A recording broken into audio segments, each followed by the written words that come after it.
Okay, so the CRE number seven, first interview. So the first question is, what factors influence your perception of violent crime or like terrorism?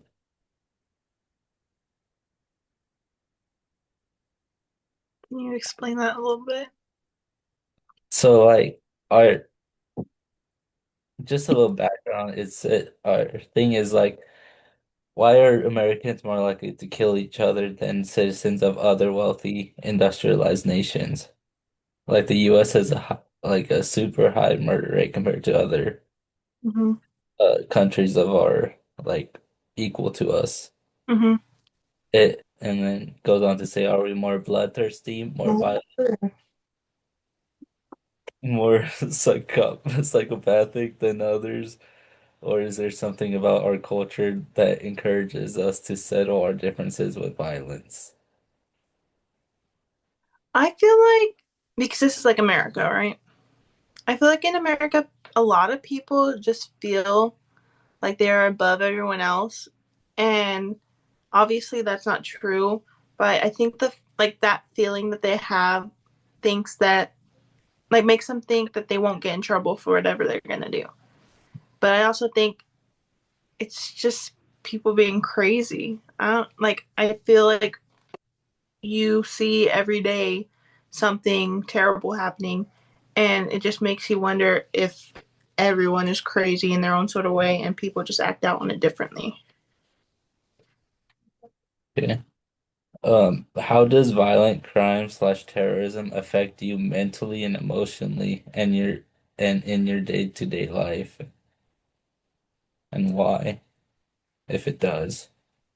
I don't think it does just because I feel like I've never experienced anything like firsthand, but like I know like if say I were to like been somewhere where there's a shooting, I know that I would be very like what's the word?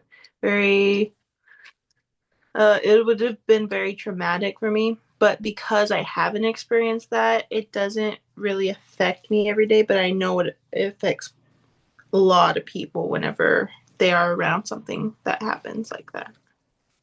So like you're not scared of like a shooting happening at like Walmart or something. You I don't go in. I think I everywhere I go, I kind of think about it, and then I think to myself like why like would you think of that happening? But it's because everywhere like it can happen at any point at any time. You see it every day. So like yeah, I have this feeling in the back of my head, but unless I were like it were to happen like I don't think I like think about it too much. Mhm. So, and lastly, it's two questions. It's the main question, sub question. What solutions do you support to reduce the intentional killing of Americans and why? To reduce I mean, a lot of the times I think there are some type of like warnings with the people that do bad things. Like school shooters, there's a lot of signs that people can say and maybe just try to get ahead of it. And obviously like sometimes it could just be completely random, like you won't know. But if there are warning signs, like I've heard of a lot of like murderers like killing animals before, like that should be a sign to when someone should step in whenever they see that it's just something's off. So maybe just trying to look for those warning signs in anyone. I don't know. Okay. And so, like, something in class was like